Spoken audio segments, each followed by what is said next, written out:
Siapa yang butuh superkomputer jika Anda punya Carlo Ancelotti di pinggir lapangan? Ya, Real Madrid kembali menegaskan dominasi mereka di Eropa dengan mengklaim gelar Liga Champions UEFA ke-15 setelah mengatasi Borussia Dortmund 2-0 di Wembley. Dalam laga yang penuh drama, gol dari Dani Carvajal dan Vinicius Junior membawa Los Blancos kembali ke puncak kejayaan. Keberhasilan ini sekaligus membuktikan bahwa Real Madrid adalah raksasa yang rendah hati, rela mengubah filosofi demi mendapatkan trofi. Sebelum menyaksikan ulasannya, yuk tekan tombol subscribe dan nyalakan terlebih dahulu loncengnya supaya tidak ketinggalan video terbaru dunia sepak bola dari Starting 11 Moment.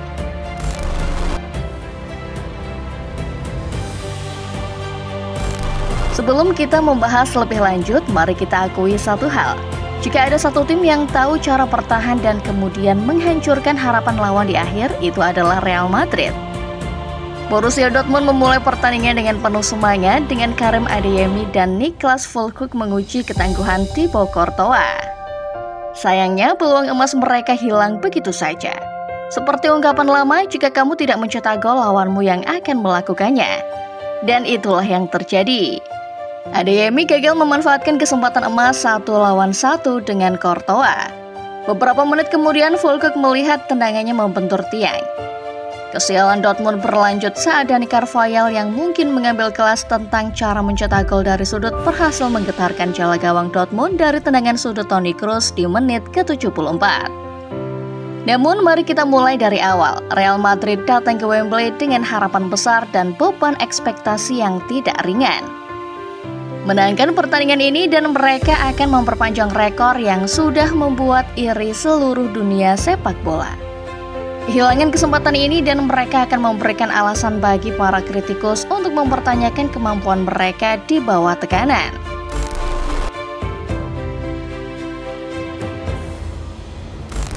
Jika Anda bertanya kepada siapa saja yang menonton pertandingan siapa yang pantas dinobatkan sebagai pemain terbaik, jawaban yang hampir pasti adalah Vinicius Junior.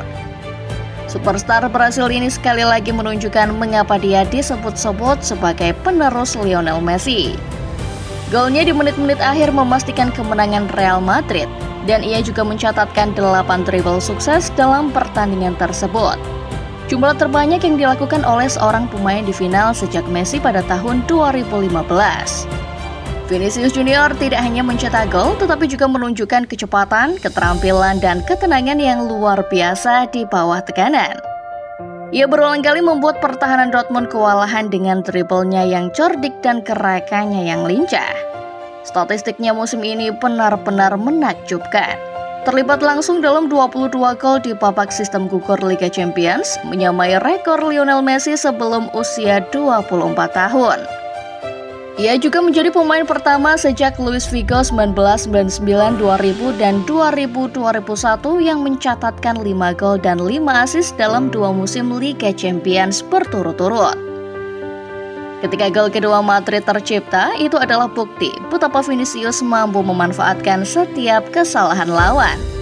Umpan ceroboh dari Ian Maatsen berhasil dicegat oleh Jude Bellingham yang dengan cepat memberikan bola kepada Vinicius. Pemain muda Brasil ini tidak menyia-nyiakan peluang emas tersebut dan dengan tenang menjebol gawang Gregor Kobel untuk memastikan kemenangan Madrid.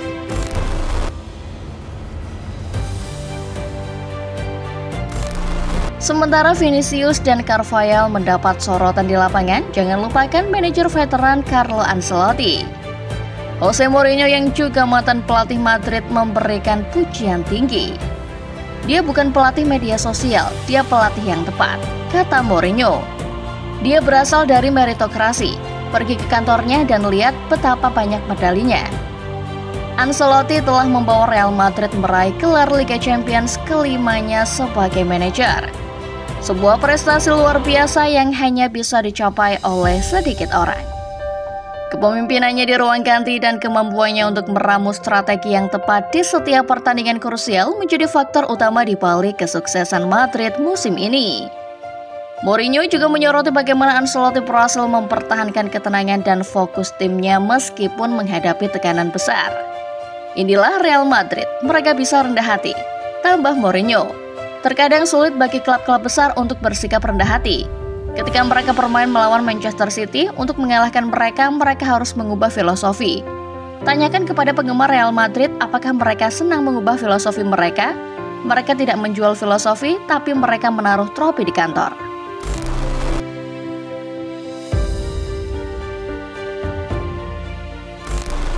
Real Madrid tidak hanya memenangkan Liga Champions, mereka melakukannya dengan cara yang menunjukkan fleksibilitas dan adaptasi. Menghadapi tim-tim besar seperti Manchester City dan Bayern Munchen, Ancelotti berani mengubah strategi dan menyesuaikan filosofi permainan timnya. Ketika melawan Manchester City di semifinal, Madrid menunjukkan disiplin pertahanan yang luar biasa dan serangan balik yang mematikan. Sesuatu yang mungkin tidak mereka lakukan di bawah manajer lain. Filosofi ini telah membawa mereka meraih 15 gelar Liga Champions, lebih dari 2 kali lipat dari penantang terdekat mereka AC Milan yang memiliki 7 gelar. Madrid menunjukkan bahwa mereka tidak hanya mengandalkan sejarah dan tradisi, tetapi juga mampu beradaptasi dengan situasi dan kondisi yang ada. Ini adalah bukti betapa fleksibel dan cerdasnya mereka dalam merencanakan dan mengeksekusi strategi.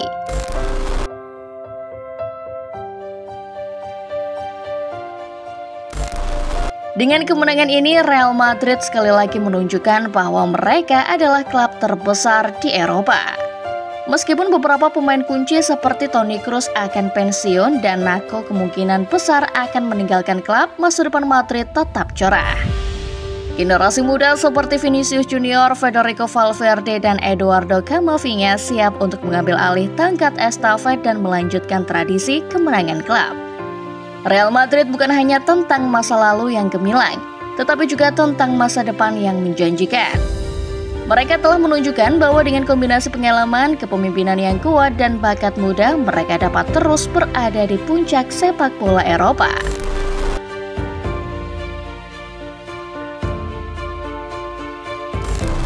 Kemenangan Real Madrid di final Liga Champions UEFA ini adalah bukti betapa hebatnya tim ini dalam menghadapi tekanan dan memanfaatkan peluang. Dengan kombinasi pengalaman, strategi yang matang, dan bakat luar biasa seperti Vinicius Junior, mereka berhasil mengukir sejarah sekali lagi. Bagi Carlo Ancelotti, kemenangan ini menegaskan statusnya sebagai salah satu manajer terbaik sepanjang masa. Dengan 5 gelar Liga Champions sebagai manajer, ia telah membuktikan bahwa metode dan filosofinya membawa hasil yang luar biasa. Ancelotti mampu mengelola timnya dengan keahlian yang luar biasa, memastikan bahwa mereka tetap fokus dan siap menghadapi tantangan apapun. Borussia Dortmund meskipun kecewa dengan kekalahan ini harus bangga dengan perjalanan mereka. Mereka menunjukkan bahwa mereka bisa bersaing dengan yang terbaik, dan dengan beberapa penyesuaian dan peningkatan mereka bisa kembali ke final dan mungkin mengangkat trofi di masa depan. Pada akhirnya, malam di Wembley ini akan selalu dikenang sebagai momen ketika Real Madrid sekali lagi menunjukkan bahwa mereka adalah penguasa Eropa. Dengan gelar Liga Champions ke-15 di tangan, mereka tidak hanya menegaskan dominasi mereka, tetapi juga menginspirasi generasi berikutnya untuk terus berjuang dan meraih prestasi yang lebih tinggi. Selamat kepada Los Blancos. Nah, bagaimana menurut Football Lover setelah melihat ulasan barusan? Jawab di kolom komentar ya.